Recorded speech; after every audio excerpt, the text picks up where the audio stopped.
Halo bosku, jumpa lagi dengan channel Masno22. Sebelum lanjut ceritanya jangan lupa subscribe, like, satu lagi jangan di-skip nontonnya ya. Terima kasih. 1 juta batu abadi. Raja Erosi tulang tertegun sejenak. Setelah beberapa lama, dia mengangguk berulang kali dan berkata, "Oke, oke.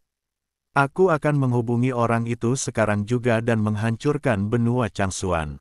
Kepala Istana Huo, silakan beristirahat dulu di sini. Biarkan aku mencari seseorang. Pergi." Huo Zhao melambaikan tangannya. Setelah Raja Erosi tulang pergi, Guru Huo menatap Huo Zhao dan bertanya, "Ayah, di mana kita bisa mendapatkan 1 juta batu abadi?" Jika Istana ke-8 memiliki 1 juta batu abadi, tidak perlu datang ke surga pertama untuk menjarah di mana-mana. Itu hanya janji besar. Kalau tidak, mengapa mereka mau bekerja keras untukmu? Huo Zhao tersenyum dingin. Guru Huo mengangguk seolah mengerti sesuatu. Benua Changsuan, di Pulau Terapung, air terjun jatuh seperti bima sakti, dan ada burung berkicau dan bunga bermekaran, persis seperti surga di bumi. Sangat cantik. Mo Qingyun menatap Pulau Terapung di depannya dan tak kuasa menahan diri untuk berbaring di rumput. Yang paling aku rindukan dalam beberapa tahun ini adalah Pulau Terapung ini. Kau hanya memikirkan Pulau Terapung ini dan bukan aku. Teratai biru memutar matanya dan berkata, "Ya, tentu saja aku juga merindukanmu." Mo Qingyun tersenyum tipis. Di Pulau Terapung, Teratai biru telah memerintahkan orang-orang untuk menyiapkan buah ajaib dan anggur ajaib. Semua orang duduk di lautan bunga, dikelilingi oleh energi spiritual dan burung bangau yang berputar-putar. Itu seperti surga. Mari, rekan Daois Chen, cobalah ramuan spiritual 9 revolusi yang unik di benua Changsuan kita. Ramuan ini dibuat dengan buah spiritual berusia ribuan tahun dan sangat bermanfaat untuk kultivasi. Lan Lianhua mengangkat gelasnya sambil tersenyum, matanya penuh antusiasme. Chen Ping mengambil gelas anggur dan menyesapnya. Seketika, kekuatan spiritual yang hangat mengalir ke anggota tubuh dan tulangnya, membuatnya merasa segar. Anggur yang enak. Chen Ping berseru kagum. Humazi sudah meneguk abis anggur itu. Wajahnya penuh dengan ekspresi mabuk. "Hahaha, ini jauh lebih baik daripada anggur duniawi." Mo Qingyun bersandar pada pohon spiritual, menatap air terjun di kejauhan dengan nostalgia di matanya. "Ketika saya masih kecil, saya sering datang ke sini untuk berlatih. Saya selalu merasa bahwa tempat ini memiliki misteri yang tak terlukiskan." Ketika Chen Ping mendengar ini, hatinya sedikit tersentuh. Dia melihat sekelilingnya dan entah mengapa, dia selalu merasa bahwa Pulau Terapung ini agak aneh. Meskipun energi spiritual di pulau itu kaya, energi itu tampaknya tidak terbentuk secara alami, tetapi sengaja dikumpulkan oleh suatu kekuatan. Yang lebih aneh lagi adalah ketika indera spiritualnya sedang menyelidiki, dia benar-benar merasakan suatu fluktuasi samar pembatasan, seolah-olah ada sesuatu yang disembunyikan. Mungkinkah ada rahasia di pulau ini? Chen Ping berpikir dalam hati. Tepat saat dia sedang berpikir, suara berat dari Raja Iblis Awan Merah tiba-tiba terdengar dari lautan kesadarannya. "Wah, tempat ini salah." Chen Ping mengerutkan kening dan menjawab dengan indera spiritualnya, "Apa yang kamu temukan?" "Pulau ini tidak terbentuk secara alami." Suara Raja Iblis Awan Merah terdengar serius. "Itu seharusnya merupakan peninggalan kuno yang diangkat secara paksa ke udara oleh suatu formasi dan disamarkan sebagai pulau terapung biasa." Reruntuhan. Chen Ping terkejut. "Ya, dan batasan relik ini sangat kuat. Aku khawatir bahkan seorang Lus Immortal Puncak pun akan kesulitan untuk menghancurkannya dengan paksa." Raja Iblis Awan Merah merenung dan berkata, "Jika ada kesempatan, kita bisa menyelidikinya. Kita mungkin bisa menemukan beberapa hal bagus." Mata Chen Ping berkedip, dan dia hendak bertanya lagi, ketika tiba-tiba ledakan, raungan yang memekakkan telinga terdengar dari langit yang jauh, dan kemudian seluruh benua Changsuan mulai bergetar hebat. "Apa yang sedang terjadi?" Lan Lianhua tiba-tiba berdiri dan wajahnya tiba-tiba berubah. Seorang kultivator dari benua Changsuan terbang dengan tergesa-gesa, wajahnya penuh ketakutan, laporkan. Raja Erosi Tulang memimpin banyak kultivator iblis dan menyerang formasi perbatasan kita. Apa? Semua orang terkejut. Kami tidak pernah menaruh dendam terhadap Bone Erosion City. Mengapa mereka tiba-tiba menyerang kami? Lagi pula, kekuatan kota tulang erosi tidak sebanding dengan benua Changsuan milikku. Kata teratai biru dengan sangat bingung. Wajah Mo Qingyun tampak muram, itu pasti Huo Zhao. Sepertinya Master Istana ke-8 benar-benar tidak mau menyerah. Mata Chen Ping berkilat dingin, sepertinya dia ingin membunuh seseorang dengan pisau pinjaman. Lan Lianhua menggertakkan giginya dan berkata, ayo pergi. Kita akan segera pergi untuk mendukung mereka. Semua orang berdiri dan bersiap meninggalkan pulau terapung itu. Chen Ping menoleh ke arah pulau terapung misterius itu, merasa agak enggan, tetapi situasi saat ini sedang kritis, jadi dia hanya bisa menghentikan penjelajahan untuk sementara. Setelah aku berurusan dengan iblis, aku akan kembali dan mencari tahu apa yang terjadi. Pikirnya dalam hati. Akan tetapi, saat mereka hendak pergi, cahaya keemasan redup berkelap-kelip pelan di kedalaman pulau terapung itu, seolah-olah sedang menanggapi sesuatu. Chen Ping dan rekan-rekannya tiba di perbatasan benua Changsuan, tempat puluhan ribu kultivator dari benua Changsuan telah berkumpul. Raja Dongmeng, Raja Cheli, dan Ashnu, semuanya memimpin warga negaranya masing-masing untuk melawan serangan Raja Erosi Tulang. Ketika Chen Ping dan anak buahnya tiba, mereka melihat kegelapan tak berujung membumbung tinggi di langit. Kehampaan itu dipenuhi awan gelap, dan seluruh langit dan bumi dipenuhi aura pembunuhan. Apakah Raja Erosi Tulang ini gila? Mengapa dia rela bertarung sampai mati dengan kita? Ashnu memasang ekspresi bingung di wajahnya, menggenggam kapak perang erat-erat di kedua tangan, menunggu pertempuran dimulai. Banyak kultivator dari benua Changsuan juga membuka mata lebar-lebar, menahan napas, dan memegang senjata di tangan mereka. Meskipun ada puluhan ribu pendeta di medan perang, tidak ada suara sama sekali. Suasananya sungguh menyedihkan. Chen Ping melayang di udara, menatap kegelapan di depannya. Dia bahkan mencium bau busuk.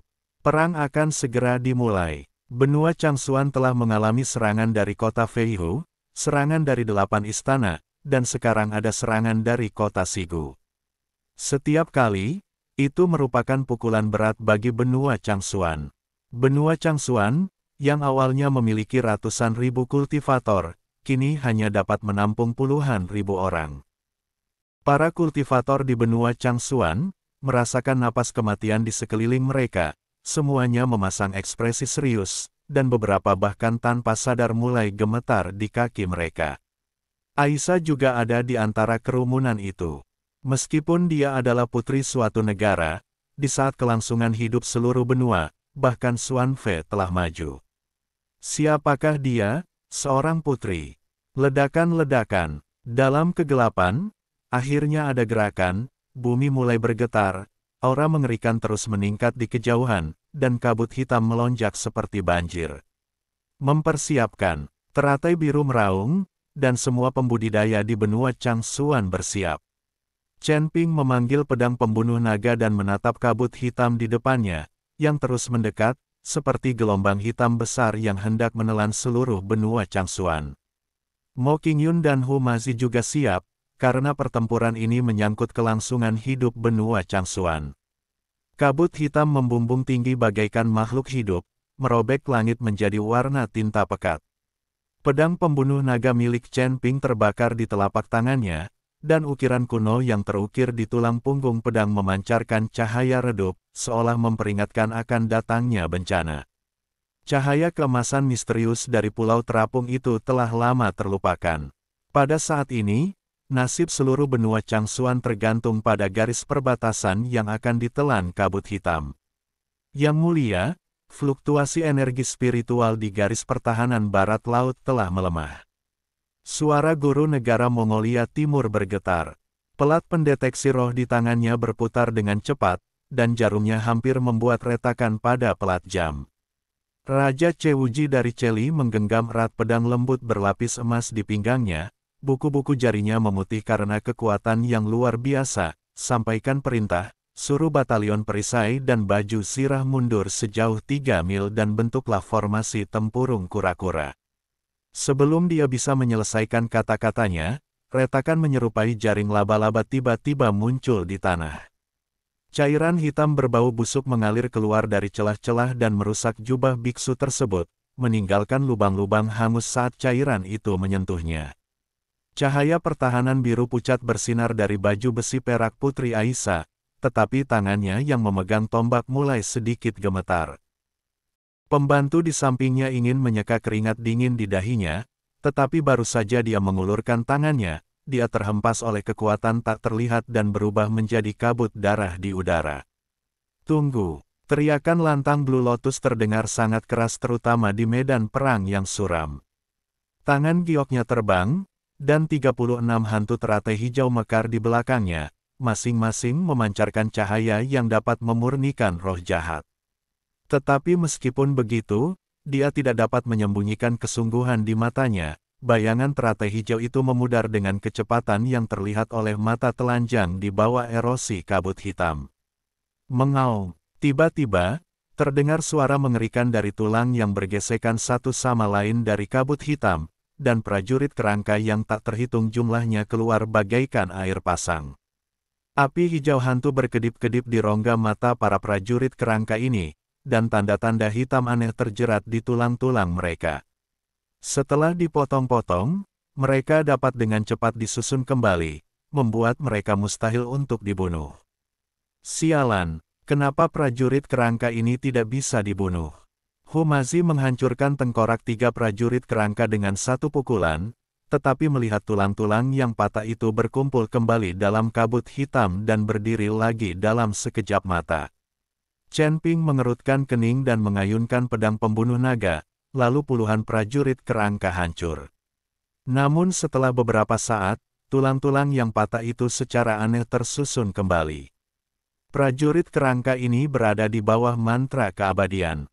Dia tiba-tiba teringat bahwa api pamungkas adalah yang paling cocok untuk menghadapi prajurit kerangka ini. Kita harus menggunakan api terhebat untuk menghancurkan mereka sepenuhnya.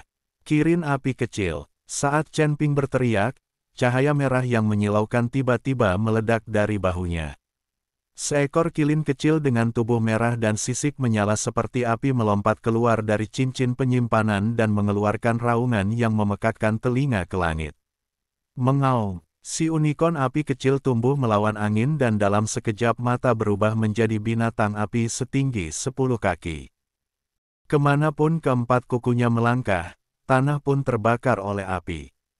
Saat para prajurit kerangka itu bersentuhan dengan api, mereka langsung menjerit melengking. Tanda hitam pada tulang mereka terbakar dengan suara mendesis dan akhirnya berubah menjadi abu.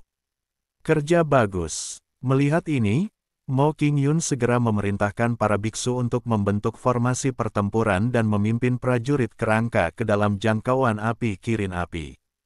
Akan tetapi, saat situasi pertempuran mulai sedikit membaik, gelombang yang menggetarkan jantung tiba-tiba datang dari kedalaman kabut hitam. 12 boneka tulang setinggi 100 kaki perlahan muncul dari kabut. Masing-masing terbuat dari kerangka ribuan pendeta, dan api hijau hantu berkedip-kedip di rongga mata mereka yang kosong. Tanah di bawah kaki boneka tulang itu membusuk inci demi inci, dan jamur berwarna merah darah tumbuh lebat dimanapun ia lewat. Lendir yang menetes dari tutup payung mengikis tanah menjadi lubang tanpa dasar. Prajurit jahat Raja Pengikis Tulang. Teriakan ketakutan terdengar di antara kerumunan. Ashnu meraung, dan embusan angin keemasan dari kapak perang mengenai lengan boneka tulang, namun hanya meninggalkan bekas putih pada tulang. Lebih banyak boneka tulang mengangkat pisau tulang di tangan mereka. Racun sihir berwarna ungu tua mengembun pada bilah pisau. Sebelum bilah pisau itu tiba, kulit para pendeta di barisan depan sudah mulai bernanah.